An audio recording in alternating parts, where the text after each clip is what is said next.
अस्सलाम वालेकुम स्टूडेंट्स, हम शुरू करेंगे एक्सरसाइज 2.1 9th क्लास की। तो फर्स्ट क्वेश्चन है identify which of the following are rational and irrational numbers. ये 2.1 एक्सरसाइज जो है ये शॉर्ट क्वेश्चंस के लिए है और इसके अलावा इसमें ऑब्जेक्टिव टाइप क्वेश्चंस हैं, वो हम इसको समझेंगे। लॉन्ग क्वेश्चन इसमें कोई भी नहीं आता। तो पहला क्वेश्चन है कि उसने कुछ नंबर्स दिए हैं, स्क्वायर रूट 3, 1/6, पाई, 5/15/2, 7.25, 29 स्क्वायर रूट। अब आपने बताना है इसमें से रैशनल कौन से हैं और इरैशनल। रैशनल नंबर्स की मैंने हेडिंग दी, हम यहाँ पे जो इनमें से रैशनल होंगे वो लिख देंगे, फिर उसके बाद इरैशनल नंबर लिख देंगे। जस्ट आपने यही बताना है। तो रैशनल नंबर जो पी ओवर क्यू की फॉर्म में लिखे जा सके, तो 1/6 पी ओवर क्यू की फॉर्म में है, ये रैशनल नंबर है। तो 15/2 पी ओवर क्यू की फॉर्म, ये रैशनल नंबर है। 7.25 जो है ये भी रैशनल नंबर है, क्योंकि 7.25 का पॉइंट खत्म करेंगे तो नीचे 1 आगे 2 डिजिट है तो 100, 725/100 हो जाएगा। तो ये भी पी ओवर क्यू की फॉर्म में लिखा जा सकता है नंबर, इसलिए ये भी रैशनल है। उसके बाद बाकी जो है सारे वो इरैशनल हैं। आप इरैशनल की हेडिंग देके इरैशनल नंबर्स, आप क्या करें कि यहां पे आप लिख दें स्क्वायर रूट 3। इरैशनल नंबर की एक पहचान या डेफिनेशन के मुताबिक, अगर किसी प्राइम नंबर का स्क्वायर रूट हो तो वो हमेशा इरैशनल होता है। तो 3 प्राइम नंबर है, उसका स्क्वायर रूट जो है वो भी क्या होगा, इरैशनल होगा। प्राइम नंबर वो जो सिर्फ अपने टेबल पे डिवाइड होते हैं और किसी नंबर पे डिवाइड नहीं होते, उन्हें कहते हैं प्राइम नंबर। तो 3 प्राइम नंबर है तो इसका स्क्वायर रूट क्या होगा, इरैशनल नंबर होगा। उसके बाद ये पाई जो है ये एक नंबर है, ये भी इरैशनल है। उसके बाद 29 एक प्राइम नंबर है, 29 का स्क्वायर रूट प्राइम यानी प्राइम नंबर का स्क्वायर रूट भी क्या होता है, इरैशनल होता है। ये हमारा क्वेश्चन 1 कंप्लीट हो गया। उसके बाद आ जाए क्वेश्चन नंबर 2 की तरफ। क्वेश्चन नंबर 2 में उसने कुछ आपको ट्रू फॉल्स ये हैं वो पूछे हैं। इसमें नहीं सॉरी, क्वेश्चन नंबर 2 है convert the following fractions, convert the following fractions convert the following fractions into decimal fractions,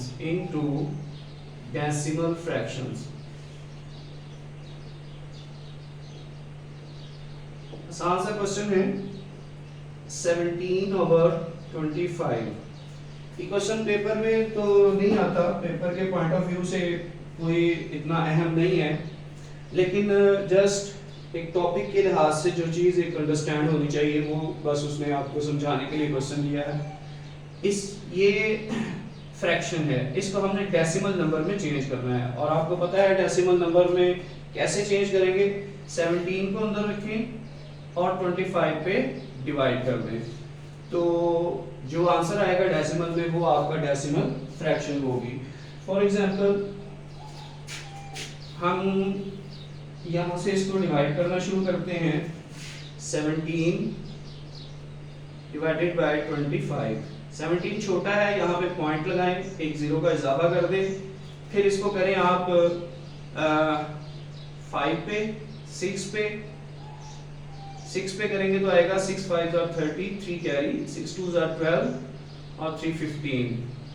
बाकी आ गया हमारे पास 20, तो पॉइंट लगा हुआ है, एक जीरो और लगा लें, 25 4 25 8 200। तो आपके पास आ गया 0.68 यानी 0.68। ये डेसिमल फ्रैक्शन में आपने इसको चेंज कर दिया। अच्छा, दूसरी बात, अगर आप इसको इस तरह मुश्किल लगे डिवाइड करने में तो आपने क्या करना है कि कैलकुलेटर से 17 को डिवाइड कर देना है 25 में, आपका डेसिमल में आंसर आ जाएगा, वो आप लिख दें, बस ये इतना सा काम है। इसके रिमेनिंग पार्ट्स मेरा ख्याल करने की जरूरत नहीं है, आप खुद ही कर लीजिएगा। क्वेश्चन नंबर 3 ये इतना इंपॉर्टेंट नहीं है, बस इसको आपने यही समझना है कि किस तरह से हम इसको डेसिमल फ्रैक्शन में लिखते हैं। डिवाइड करने से जो आंसर आता है डेसिमल में, बस वही लिखना है। यहाँ पे कैलकुलेटर का भी आप यूज कर सकते हैं। उसके बाद आ जाता है क्वेश्चन नंबर 3। क्वेश्चन नंबर 3 में वो कह रहा है आपको कि which of the following statements are true false, which of the following statements are true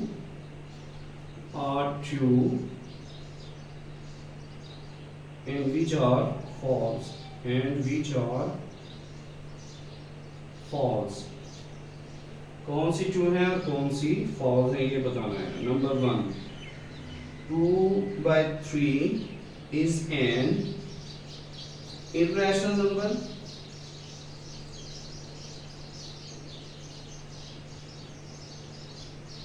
Number 2, pi is an irrational number।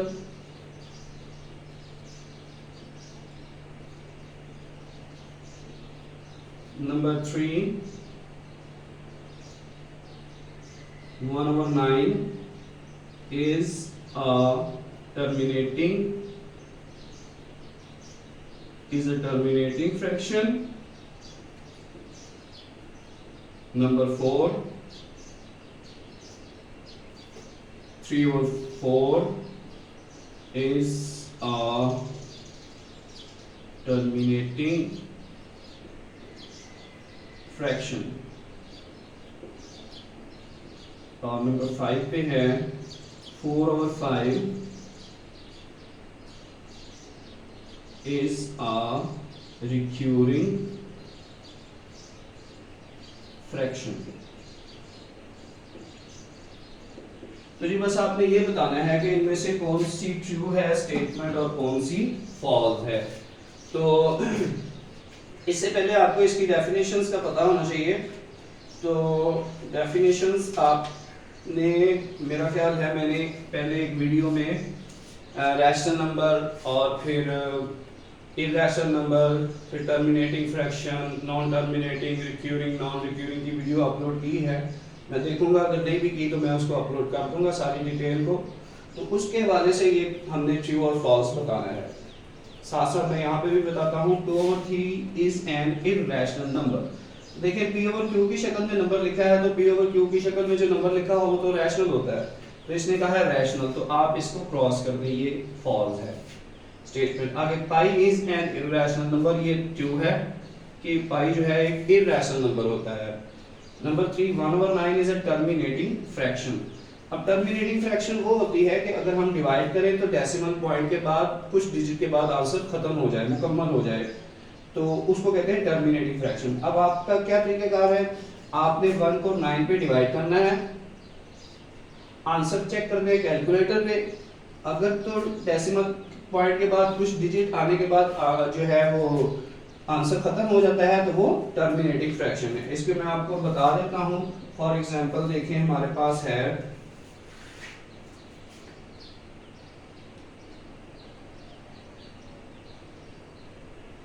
हम 1 को 9 पे डिवाइड करेंगे, देखते हैं डेसिमल में आंसर क्या आता है।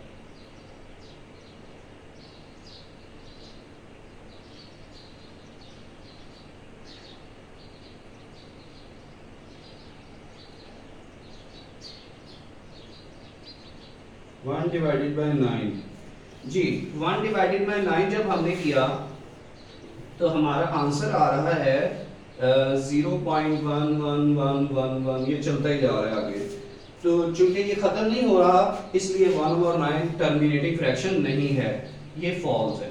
ठीक है, उसके बाद 3/4 इज अ टर्मिनेटिंग फ्रैक्शन। आप 3/4 को डिवाइड करके देखें क्या आंसर आता है। 3 डिवाइडेड बाय 4 0.75, इसका आंसर आता है 0.75। तो 3/4 को जब आपने डिवाइड किया तो पॉइंट के बाद आंसर कुछ डिजिट के बाद खत्म हो गया, तो इसको कहते हैं टर्मिनेटिंग फ्रैक्शन। तो ये ट्रू है। उसके बाद आ जाता है 4 और 5 इज अ रिक्यूरिंग फ्रैक्शन। 4 को 5 पे डिवाइड करके देखें, 4 डिवाइडेड बाय 5 आपका आंसर आएगा 0.8। 0.8 रिक्यूरिंग फ्रैक्शन क्या होती है, जिसमें कोई डिजिट बार बार रिपीट हो रहा हो डेसिमल पॉइंट के बाद। तो ये डेसिमल पॉइंट के बाद तो एक ही डिजिट है, रिपीट नहीं हो रहा, तो फिर हम इसको क्या कहेंगे, ये फॉल्स स्टेटमेंट है, ये रिक्यूरिंग फ्रैक्शन नहीं है। ये बस ट्रू फॉल्स आपने यहाँ पे बताना था। उसके बाद आ जाता है हमारे पास next question, represent the following numbers on the number line। तो मेरा ख्याल मैं इसको रेज कर दूं, फिर हम यहाँ से स्टार्ट से करते हैं क्वेश्चन नंबर 3 से, नंबर लाइन पे कैसे नंबर्स को शो करते हैं।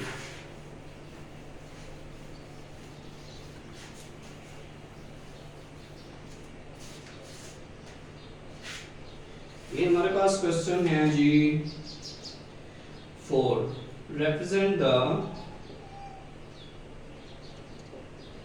following numbers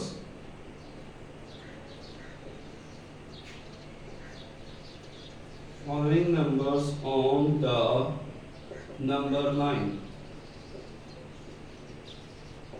number 1 2/3। जी इस नंबर को हमने कैसे नंबर लाइन पे शो करना है, इसका क्या तरीकेकार है। इसके दो तरीके हैं, लेकिन हम वो तरीका करेंगे जो बुक में उसने मेंशन किया हुआ है, उसके मुताबिक सॉल्व करेंगे इसे। सबसे पहले आपने क्या करना है, ये नंबर लाइन लगाई, ये 0, ये 1 2 3, ये -1 -2 -3। तो आप जो है ये 1 2 3 4 5 अंदाजे से 4-5 पॉइंट्स नंबर की लाइन लगा दें, -1 -2 -3 -4 5 तक भी आप लगा लें। वो क्वेश्चन पे डिपेंड करता है कितने नंबर आपने लगाने हैं। जितना नंबर आगे जाता होगा यानी नंबर लाइन पे, उतनी नंबर लाइन आपने बड़ी बनानी है। अब यहाँ पे देखिए क्या तरीकेकार है। ये जो डिनोमिनेटर में नंबर है 3, आपने ये जो मैंने 1 2 3 नंबर्स लगाए हैं, इनके दरमियान इस हिस्से को आपने 3 इक्वल पार्ट्स में डिवाइड कर देना है। पॉजिटिव नंबर है तो 0 से राइट साइड पे लिखेंगे, नेगेटिव नंबर हो तो 0 से लेफ्ट साइड पे। चूंकि ये पॉजिटिव नंबर है तो 0 से राइट साइड पे जो भी आपके पास नंबर हैं, इनको आपने 3 इक्वल पार्ट्स में डिवाइड करना है। जो डिनोमिनेटर में नंबर होगा उसके इक्वल पार्ट बनाने हैं आपने। यहाँ पे आप 2 लाइंस लगाएं, 1 2 1 2 1 2, तो ये 3 पार्ट्स बन गया। 0 और 1 के दरमियान 1 2 3 पार्ट, 1 और 2 के दरमियान 1 2 3 पार्ट, 2 और 3 के दरमियान 1 2 3 पार्ट्स, यानी हर एक नंबर के दरमियान आपने 3 पार्ट्स बना दिए डिनोमिनेटर के मुताबिक। अब जो ऊपर वाला नंबर है उसके मुताबिक आपने काउंटिंग करनी है। कहां से, 0 से 2 तक काउंटिंग करनी है। ये वाला 2 नहीं, बल्कि जो आपने पार्ट्स बनाए हैं उनकी काउंटिंग करनी है। ये 0, ये 1 और ये 2, यहाँ पे ये नंबर आ जाएगा 2/3। दोबारा फिर सुन लें, डिनोमिनेटर में जो नंबर है उसके इक्वल पार्ट्स बनाने हैं आपने, और ऊपर वाला जो नंबर है न्यूमरेटर, वो आपने काउंटिंग शुरू करनी है 0 से। तो वो जहाँ पे वो काउंटिंग पूरी होगी वो आपका नंबर वहाँ पे आ जाएगा नंबर लाइन पे। इसी तरह से सेकंड वाला देख लें, -4/5 -4/5, ये नंबर लाइन लगाई, ये 0 1 2 3 -1 -2 -3। अब नेगेटिव नंबर है तो 0 से लेफ्ट साइड पे लिखेंगे। तो आप 0 से लेफ्ट साइड वाले जो नंबर्स हैं उनको आपने 5 इक्वल पार्ट्स में डिवाइड करना है, क्योंकि यहाँ पे डिनोमिनेटर में 5 है। 5 इक्वल पार्ट्स में डिवाइड करने के लिए 1 2 3 4 4 लाइनें लगा देंगे, 5 पार्ट्स बन जाएंगे। ठीक है ना, ये 1 2 3 4 5 पार्ट बन गया इसके। अब ऊपर वाला जो नंबर है वहां से आपने काउंटिंग स्टार्ट करनी है। अच्छा, ये जो आपने पार्ट्स बनाए हैं ये आप 2-3 नंबरों पे बना लें, जितनी आपको जरूरत है, जहाँ पे नंबर आना है वहां तक। तो ये नंबर कहाँ पे आता है, 4 से काउंटिंग शुरू करें, 0 1 2 3 4, यहाँ पे ये नंबर आएगा -4/5। ये आपकी नंबर लाइन के मुताबिक ये नंबर। अब यहाँ पे ये जो आपने पार्ट्स बनाए हैं इनकी जरूरत नहीं है, अगर आप ना भी बनाए तो चल जाएगा। तो उसके बाद है 1 3/4, 3 पार्ट 1 3/4। तो इसे आपने कैसे करना है ये आप खुद ही करेंगे, मैं आपको एक स्टेप बता देता हूँ। इसको आपने इम्प्रॉपर फ्रैक्शन में चेंज करना है। ये मिक्स फ्रैक्शन है, इम्प्रॉपर फ्रैक्शन में पहले चेंज करना है इस तरह की रकम में, उसके बाद सॉल्व कर देना है। 4 1s are 4, 3 प्लस करेंगे, ये हो जाएगा 7/4। तो 4 इक्वल पार्ट्स बनाने हैं आपने, और 7 तक काउंटिंग करनी है। मसलन ये देखें 0 1 2 3 -1 -2 -3 1 2 3 4 पार्ट्स बनाने हैं आपने। तो आप क्या करें, पॉजिटिव नंबर है तो 0 से राइट साइड पे पार्ट्स बनाएं। 1 2 3 लाइंस लगा दें, 4 पार्ट बन गए। 1 2 3 1 2 3। अब 7 तक ऊपर वाला जो नंबर है काउंटिंग करें यहाँ 0 से। 0 1 2 3 4 5 6 7, ये आ गया आपका 7/4 नंबर। इसी तरह से इसका जो 4 पार्ट है -2 5/8 -2 5/8। आपने इसे पहले इम्प्रॉपर फ्रैक्शन में चेंज करना है। 8 2 16, 16 में 5 प्लस करेंगे 21/8 साथ माइनस। तो अब आप नंबर लाइन बनाएंगे तो ये 0 1 2 3 4 1 2 3 4। ये चूंकि देखिए 21 जरा बड़ा नंबर है इसलिए हमने ज्यादा लाइन लगा ली, यहाँ पे ज्यादा नंबर शो कर दिए। -1 -2 -3 -4 माइनस, बस यहाँ तक काफी है। अब आपने क्या करना है, नेगेटिव नंबर है तो 0 से लेफ्ट साइड पे आपने 8 पार्ट्स बनाने हैं। 7 लाइंस लगाएंगे तो 8 पार्ट्स बन जाएंगे, यानी 1 2 3 4 5 6 7 1 2 3 4 5 6 7 1 2 3 4 5 6 7। साथ साथ लाइनें लगाएंगे तो पार्ट्स बन जाएंगे आपके पास 8।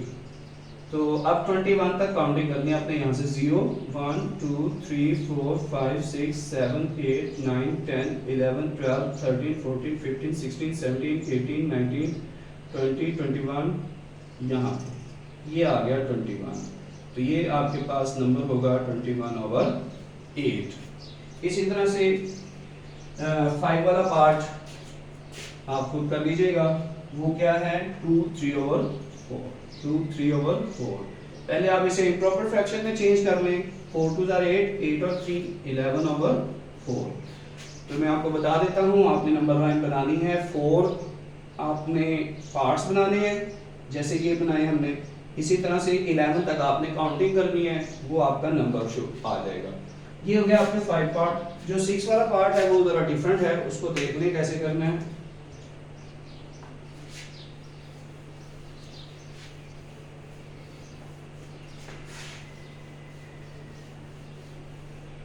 सिक्स पार्ट है आपका √5।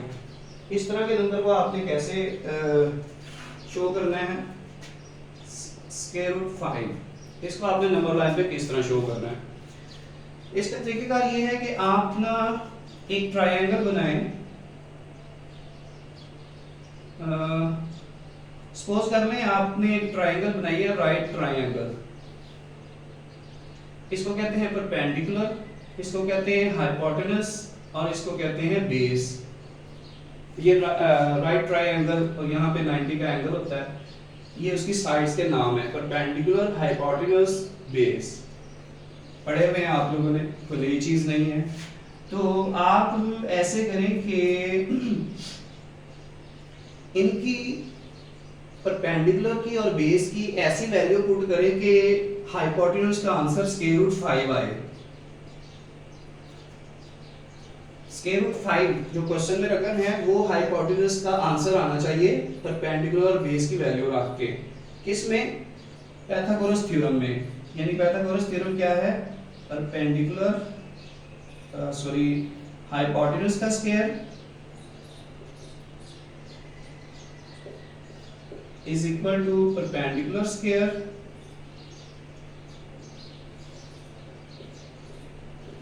प्लस बेस का स्क्वायर। ये हाइपोटेनस ये जो है हमारे पास पाइथागोरस थ्योरम है। फार्मूला समझ लें, अगर आपने पढ़ा हुआ है तो अच्छी बात है, पढ़ा तो हुआ है छोटी क्लासेस में, लेकिन इसको पाइथागोरस थ्योरम कहते हैं। ये एक फार्मूला है। इसमें ना आपने परपेंडिकुलर और बेस, ये वाली साइड और ये वाली साइड की ऐसी वैल्यूज पुट करनी है कि सॉल्व करके आंसर जो है वो हाइपोटेनस का √5 आए। कैसे आएगा, अगर हम परपेंडिकुलर की वैल्यू रख लें 2 और बेस की वैल्यू रख लें 1 तो हमारा हाइपोटेनस का आंसर आएगा √5। परपेंडिकुलर की वैल्यू है, ये हम खुद से वैल्यू सपोज कर रहे हैं ताकि ये आंसर आए। परपेंडिकुलर 2 है उसका स्क्वायर, बेस 1 है उसका स्क्वायर, तो हाइपोटेन्यूज का हम h लिख लेते हैं, इसका स्क्वायर 2 2 आर 4 प्लस 1 ये आ जाएगा 5। तो हाइपोटेन्यूज का जो स्क्वायर है वो आ गया 5, लेकिन हम हाइपोटेन्यूज का स्क्वायर खत्म करने के लिए अंडर रूट लगाएंगे, तो इधर भी अंडर रूट लिया, ये स्क्वायर कट गया, तो हाइपोटेन्यूज की वैल्यू क्या आ गई, स्क्वायर रूट 5। ये हाइपोटेन्यूज की वैल्यू आ गई। अब आपने क्या करना है, नंबर लाइन पे आपने ये ट्राइंगल बनानी है, ये 0, ये 1, ये 2, ये -1 -2। तो चूंकि ये पॉजिटिव नंबर है तो 0 से राइट साइड पे आप इसे लिखेंगे, तो ये ट्राइंगल आप 0 से राइट साइड पर बनाएं। बेस की वैल्यू मैंने 1 रखी, तो आप ये 1 से लेके 0 से लेके ये 1 तक ये होगी बेस, और ये परपेंडिकुलर 2 है यानी 1 का डबल है ना, तो जितनी लेंथ ये है 1 उससे डबल लेंथ आपने ये परपेंडिकुलर ड्रा कर देना है। ये बेस और ये परपेंडिकुलर ये 2 इन दोनों को मिला दें, तो ये हमारे पास आ जाएगा hypotenuse square root 5। Perpendicular 2 base 1, तो हाइपोटेन्यूज कितना आ गया, स्क्वायर रूट 5। अब ये लाइन जो है इसकी लेंथ है स्क्वायर रूट 5, इसको हमने नंबर लाइन पे शो करना है। मतलब कि आप अगर इस लाइन को ऐसे यूं नीचे लिटा दें तो ये कहाँ पे आएगी ये बताना है आपने।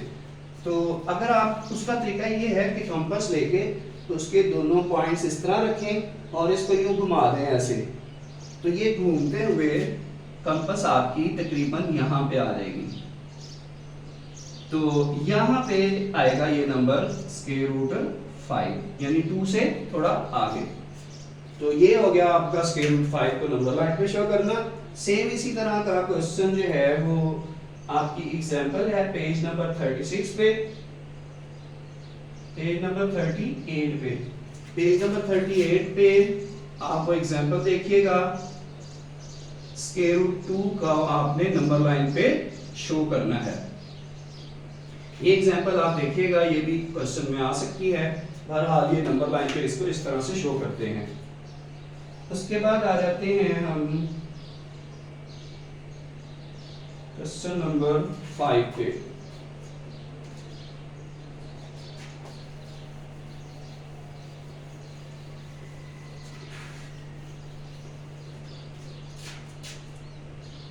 क्वेश्चन नंबर 5 है give a rational number between, give a rational number,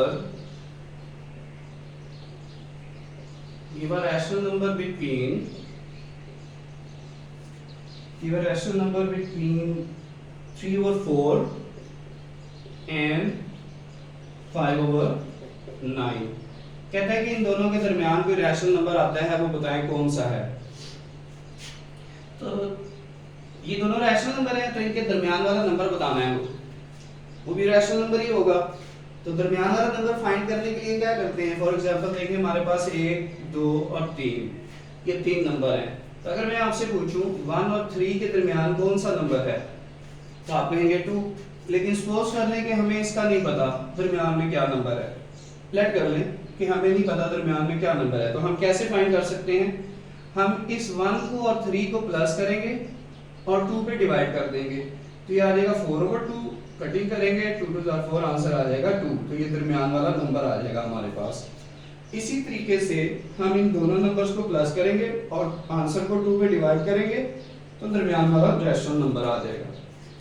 देखें कैसे, 3 over 4 प्लस 5 over 9, इसका जो भी आंसर आएगा आपने 2 पे डिवाइड कर देना है इस तरह से। अब इसको प्लस करने का तरीकाकार क्या है कि आप इसका एलसीएम लें 4 और 9 का। तो अच्छा ये एक और बात सुन लेंगे, जो आपने ओवर में 2 लिखा है ये डिवाइड हो रहा है ना, ये पूरी रकम 2 से डिवाइड हो रही है, आप इसको यूं भी लिख सकते हैं कि डिवाइडेड बाय 2, यूं भी लिख लें, आसान है। अब इसका एलसीएम लें, एलसीएम लेने के लिए डिनोमिनेटर को इक्वल करें या यूं कर लें कि क्रॉस मल्टीप्लाई कर दें। 9 को पहले इन दोनों को मल्टीप्लाई करें। 9 4 जार 36, तो 9 को 3 से मल्टीप्लाई करें 27, 4 को 5 से मल्टीप्लाई करें 20, और इसको ऐड करेंगे 47 आ जाएगा डिवाइडेड बाय 2। अब 2 से डिवाइड करने का मतलब है कि आप ऐसे करें कि 47 और 36 है ना, इस डिवाइड को मल्टीप्लाई में चेंज कर दें। मल्टीप्लाई में चेंज करेंगे ना तो ये 2 नीचे आ जाएगा, जैसे यहाँ पे पहले मैंने लिखा था नीचे डिनोमिनेटर में, वैसे ही दोबारा हो गया। तो 1 को 47 से मल्टीप्लाई करें 47 आएगा, 36 को 2 से डिवाइड करें तो ये आ जाएगा आपके पास 72। 47 और 72 ये है दरमियान वाला नंबर जो इनके सेंटर में आता है, जो कि रेशनल नंबर है। इसके बाद हमारा लास्ट क्वेश्चन है, बल्कि लास्ट क्वेश्चन मैं इधर करता हूँ। Express the following recurring decimals. Question number 6 में स्टेटमेंट नहीं लिख रहा, मैं डायरेक्ट क्वेश्चन कर रहा हूँ। 0.5 इंपॉर्टेंट शॉर्ट क्वेश्चन है। इसके 3 पार्ट्स हैं क्वेश्चन नंबर 6 के, तीनों में से एक क्वेश्चन इंपॉर्टेंट है, कोई ना कोई आ जाता होता है पेपर में। इसको हमने पी ओवर क्यू की फॉर्म में लिखना है। ठीक है, अगर तो सिंपल होता 0.5 तो हम क्या करते, पॉइंट खत्म करके नीचे 10 लगा देते तो पी ओवर क्यू की फॉर्म बन जाती। लेकिन यहाँ पे क्या है, 5 के ऊपर बार है। 5 के ऊपर बार का मतलब है कि ये 5 जो है बार बार रिपीट हो रहा है, ये रिक्यूरिंग नंबर है। तो इसको हम पी ओवर क्यू की फॉर्म में कैसे चेंज करेंगे? आपने क्या करना है, सबसे पहले इसे लेट करें, let x is equal to 0.5 bar, इसे x लेट कर लें। तो 0.5 बार का मतलब 5 5 5 5, ये रिपीट हो रहा है नंबर, ये मतलब है इसका ऊपर जो लाइन लगी हुई है बार। इसे आप इक्वेशन 1 कह लें। अब आप क्या करें, दोनों तरफ मल्टीप्लाई करें 10 से, मल्टीप्लाई बाय 10 बोथ साइड्स को 10 से मल्टीप्लाई कर दें। x को 10 से मल्टीप्लाई करेंगे 10x, इसको 10 से मल्टीप्लाई करेंगे तो 0.5555, इसको जब आप 10 से मल्टीप्लाई करेंगे तो आपके पास आ जाएगा 5.555 अप टू सो ऑन। ये आप कैलकुलेटर पे चेक कर सकते हैं कि जब आप इस रकम को 10 पे डिवाइड करेंगे तो ये डेसिमल पॉइंट एक डिजिट आगे चला जाएगा, 5.555 इसी तरह से। तो ये 5 5 चलते जा रहे हैं, आप 4 4 डिजिट ले लें, 3 भी ले सकते हैं, आपकी मर्जी है। इसे कहने इक्वेशन नंबर 2। अब क्या करें, इक्वेशन 2 में से इक्वेशन 1 को सब्ट्रैक्ट कर दें। सब्ट्रैक्टिंग इक्वेशन 1 एंड 2, 1 और 2 को सब्ट्रैक्ट कर दें। ये लेफ्ट साइड, इस लेफ्ट साइड से माइनस होगी, 10x minus 1x is equal to 5.555, इससे माइनस होगी ये वाली right side 0.5555 up to so on. ये दोनों इक्वेशंस की लेफ्ट साइड से माइनस और राइट साइड से माइनस कर देंगे। 10 में से 1x निकालेंगे 9x आ जाएगा, 5.55 में से 0.55 निकालोगे तो 5 आ जाएगा। आप इसे कैलकुलेटर पे कर सकते हैं। तो x यहाँ रहेगा, 9 इधर जाके 5 से डिवाइड हो जाएगा, तो ये हमारे पास 5/9 जो है इसकी क्या आ गई, p/q की फॉर्म आ गई। अब 5/9 को डिवाइड करेंगे तो आंसर यही आएगा, आप चेक कर सकते हैं कैलकुलेटर पे। इसके बाद इसका सेकंड पार्ट है वो मैं कर देता हूँ। थर्ड पार्ट आपका होमवर्क होगा 0.13। आपने पहले क्या करना है, लेट करना है x इज इक्वल टू 13, इसके ऊपर बार है, इसे x लेट कर लिया सेम इसी पैटर्न के मुताबिक। फिर आपने क्या करना है कि इसको आपने रिपीटेड फॉर्म में लिखना है, 0.13 ये रिपीट हो रहा है, ठीक है। 13 के ऊपर बार है तो इसका मतलब 13 रिपीट हो रहा है, इसे कह लें इक्वेशन 1। अब इसे मल्टीप्लाई किससे करना है, मल्टीप्लाई बाय 100 बोथ साइड्स। यहाँ पे जरा गौर करेंगे, पॉइंट के बाद एक डिजिट था, एक डिजिट रिपीट हो रहा था तो हमने 10 से मल्टीप्लाई किया। यहाँ पे चूंकि पॉइंट के बाद दो डिजिट बार बार रिपीट हो रहे हैं 1 3 1 3 1 3, दो डिजिट रिपीट हो रहे हैं तो 100 से मल्टीप्लाई करेंगे। ये आ जाएगा, सॉरी इधर बार नहीं आएगी, ये आ जाएगा 100x, x को 100 से मल्टीप्लाई किया 100x आ गया, इसको 100 से मल्टीप्लाई करेंगे तो पॉइंट जो है दो डिजिट आगे चला जाएगा 13.13 इस तरह से, ठीक है। ये डायरेक्ट मैंने मल्टीप्लाई कर दिया, यहाँ पे मैंने बाहर 100 लिखा था, वहां पे मैंने नहीं लिखा, इस तरह भी चल जाएगा, कोई मसला नहीं है। इसको आप कैलकुलेटर पे 100 से मल्टीप्लाई करेंगे तो 13.13 आ जाएगा। ये होगी आपकी इक्वेशन नंबर 2। अब आप क्या करें, जैसे इन दोनों को डिवाइड सब्ट्रैक्ट किया था इसी तरह इन दोनों इक्वेशंस को सब्ट्रैक्ट कर दें। सब्ट्रैक्टिंग इक्वेशन 1 और 2 को सब्ट्रैक्ट कर दें।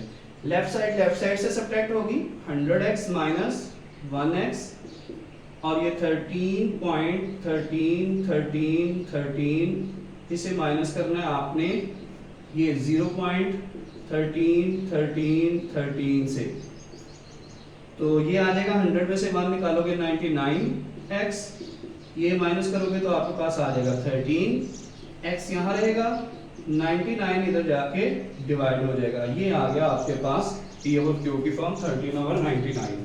इसको आप डिवाइड करेंगे तो आंसर आपका यही आएगा 0.13 इसका लास्ट और थर्ड पार्ट वो आपका खुद होमवर्क है, सेम इसी पैटर्न पे है, कोई मुश्किल नहीं है, उसको भी आपने 100 से मल्टीप्लाई करना है क्योंकि उसमें भी पॉइंट के बाद दो डिजिट हैं, यानी ये वाला क्वेश्चन है 0.67 बार, तो दो डिजिट है पॉइंट के बाद रिपीट हो रहे हैं 67 तो आपने 100 से मल्टीप्लाई करना है, इसी तरीके से क्वेश्चन सॉल्व हो जाएगा। ये आपकी 2.1 कंप्लीट हुई इंशाल्लाह।